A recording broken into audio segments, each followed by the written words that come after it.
Good morning students, I am Namita Seth. Welcomes you in BBBN online classes, and we were reading chapter The Enemy, which is composed by Pearl S. Buck.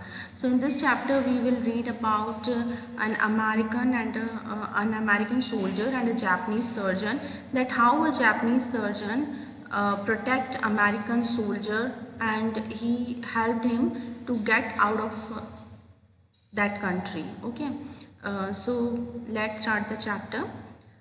A fisherman, perhaps, Sadao said. तो हमने in the previous video we have read that actually both the husband and wife, that is Hana and Dr. Sadao Hockey, they had seen a figure of a man who was coming out of the mist, है ना, and then he fell down on his face and lie there on the sea beach. So a fisherman perhaps सदाव से, तो सदाव ने बोला कि ये जो injured आदमी है जो कि नीचे गिर गया है बीच के ऊपर, ये माइट भी फिशरमैन हो सकता है. वॉश्ड फ्रॉम हिज बोट, और हो सकता है कि उसकी बोट से मतलब बहता हुआ वो इधर आ चुका हो. He ran quickly down the steps and behind him Hannah came, और वो दौड़ता हुआ नीचे स्टेप्स नीचे की तरफ गया और उसके पीछे पीछे उनकी जो वाइफ है हना वो भी गई. हर वाइट स्लीव्स फ्लाइंग, और उसकी जो वाइट स्लीव्स है, उसने जो किमोनो पहना हुआ है उसकी बहुत चौड़ी चौड़ी स्लीव्स हैं जो कि उड़ रही हैं दौड़ने पर. A mile or two away on the either side there was a fishing village, और 1 या 2 मील उनके घर के आसपास बहुत सारे फिशिंग विलेजेस थे. But here was only the bare and lonely coast, लेकिन ये एक बहुत ही ज़्यादा लोनली कोस्ट था जहाँ पे कोई नहीं आता था. डेंजरस विद रॉक्स, क्योंकि जहाँ सदाओं का घर था उसके आसपास का जितना भी ओशन का एरिया था उसमें बड़े बड़े रॉक्स थे, तो यहाँ पर नॉर्मली कोई भी फिशरमैन फिशिंग करने नहीं आता था. The Surf beyond the beach was spiked with rocks, तो जो भी सर्फ यानी जो वेव्स हैं बीच के आसपास वो क्या करती थी, रॉक्स पे आके और ना स्ट्राइक करती थी, जिससे कि क्या होता था कि कोई भी फिशरमैन या इजीली फिशिंग नहीं कर पाता था रॉक्स की वजह से. Somehow the man had managed to come through them. He must be badly torn. तो किसी न किसी तरह उस मैन ने कैसे न कैसे मैनेज किया वहाँ तक आने का, और वो काफ़ी ही बैड कंडीशन में था, वो काफ़ी इंजर्ड था. They saw when they came toward him that indeed it was so. The sand on one side of him had already a stain of red soaking through. He is wounded, Sadao exclaimed. और उन्होंने जब उसके पास जाके देखा तो उसके एक side पे बहुत ज़्यादा मिट्टी लगी हुई थी और रेड कलर का जो ब्लड है, जो स्टेन्स हैं, धब्बे जो हैं ब्लड के, वो मिट्टी पे गिरे हुए थे. और सदाओ ने बोला कि ये वुंडेड है यानी इंजर्ड है, इसको बहुत ज़्यादा चोट लगी हुई है. He made haste to man, वो जल्दी से उस मैन के पास गया. Who lay motionless, his face in the sand, जो कि motionless बिल्कुल गिरा हुआ था और उसका फेस जो था वो सैंड पे लगा हुआ था. An old cap stuck to his head soaked with sea water, एक पुरानी सी कैप जो थी जो उसके हेड पर लगी हुई थी और वो पूरी पानी से गीली हो चुकी थी. He was in wet rages of garments, और वो उसके जो कपड़े थे वो भी बहुत ज़्यादा फट चुके थे और काफ़ी गीले थे. सदाओ stopped Hana at his side and turns the man head. सो सदाओ ने हना को अपनी जगह पर रोका और उस मैन का सिर जो है वो घुमाया. They saw the face, और उन्होंने उसका फेस देखा. अ वाइट मैन, हना विस्पर्ड, तो हना ने धीरे से बोला ये तो एक वाइट मैन है. वाइट मैन यानी अमेरिकन है. Yes, it was a white man. वो एक अमेरिकन था. The wet cap fell away and there was his wet yellow long as though for many weeks it had not been cut, and upon his young and tortured face was a rough yellow beard. So उसकी जो गीली सी hat थी वो नीचे गिर गई थी और उसके येलो बड़े बड़े जो हेयर्स थे वो दिखने लगे जैसे कि काफ़ी हफ्तों से उसके बाल नहीं काटे हों. और उसकी जो यंग मतलब काफ़ी यंग लड़का था वो, लेकिन उसका जो टॉर्चर्ड फेस था यानी काफ़ी उसे टॉर्चर किया गया, वो काफ़ी इंजर्ड फेस था उसका, और उसके येलो कलर की बेयर्ड आ रखी थी यानी कि वो अमेरिकन था.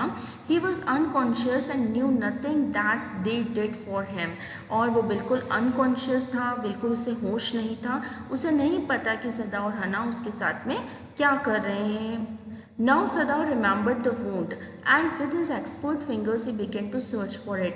अब सदाओ जो है वो वुंड को सर्च करने लगा कि इसे कहाँ कहाँ चोट लगी है और उसकी एक्सपर्ट फिंगर्स जो है उसकी बॉडी पे चल रही थी कि किस तरह वो ये पता लगा ले कि उसे कहाँ चोट लगी है. Blood flowed easily fleshly at his touch. जैसे ही उसने टच किया वहाँ से फ्रेश ब्लड निकलने लगा. On the right side of his lower back, Sadao saw that a gun wound had been reopened. और उसके राइट साइड लोअर बैक की राइट साइड में सदाओ ने देखा कि एक गन की चोट है, मतलब उसे गोली लगी हुई है और जैसे ही उसने उसके घाव पर हाथ लगाया तो ब्लड बहने लगा था.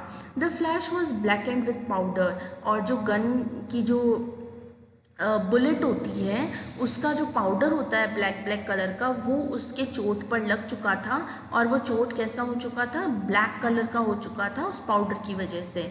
सम time not many days ago the man had been shot and had been tended.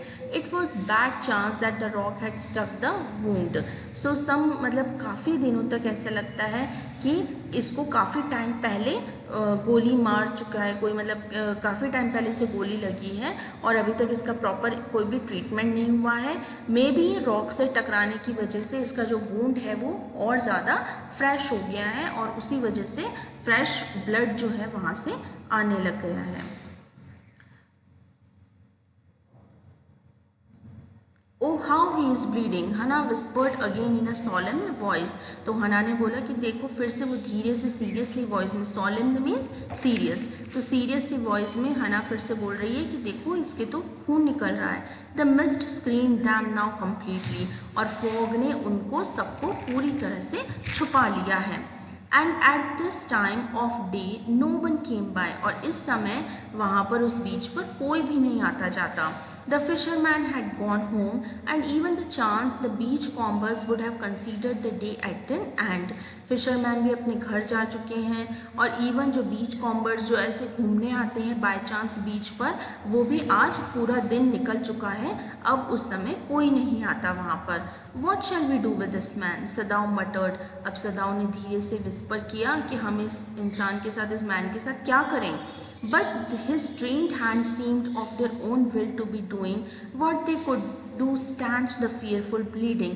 लेकिन उसके जो ट्रेंड हैंड्स थे एज अ डॉक्टर, वो चाहता था कि उसको जो ब्लीडिंग हो रही है उसको वो रिकवर कर दे, उसको वो मतलब उसके जितने भी इंजरीज हैं उनको वो सही कर दे.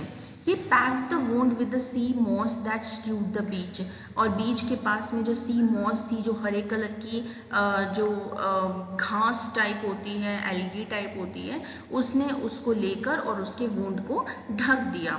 The man moaned with pain in his stupor but he did not awaken. अब जो मैन है, अमेरिकन है, वो उस दर्द में अपनी बेहोशी में ही करा रहा है लेकिन वो पूरी तरह जागा नहीं है. The best thing that we could do would be put him back in the sea. तो सबसे सही तरीका ये था कि उसे वापस से सी में डाल दिया जाए. सदाओ सेड आंसरिंग हिमसेल्फ. तो सदाओ अपने आप से आंसर कर रहा है कि हमें वापस इसे सी में डाल देना चाहिए क्योंकि एक अमेरिकन है एंड जापानीज अमेरिकन से काफ़ी हेट करते थे. Now that the bleeding was stopped for the moment, he stood up and dusted the sand from his hands. अब थोड़ी बहुत जो खून रुक चुका था और सदाओ उठा और उसने अपने हाथों से मिट्टी झटकी और Yes, undoubtedly that would be best. हना said steadily. तो हना ने strongly बोला कि हाँ ये बेस्ट रहेगा, एक अमेरिकन है, इसे वापस हमें पानी में डाल देना चाहिए. But she continued to stare down at the motionless man. लेकिन उसका मन नहीं मान रहा था क्योंकि वो इतना इंजर्ड था, बिल्कुल हिल नहीं पा रहा था, तो फिर उसे बहुत ज़्यादा देर तक वो घूरती रही. If we sheltered a white man in our house, we should be arrested, and if we turned him over a prisoner, he would certainly die. Sadao said.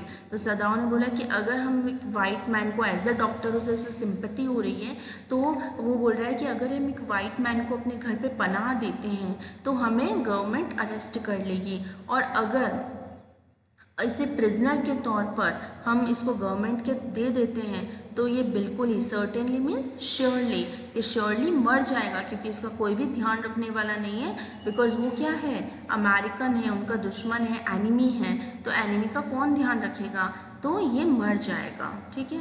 So this is it and will continue with the next part of the chapter in the next video. Till then, happy learning.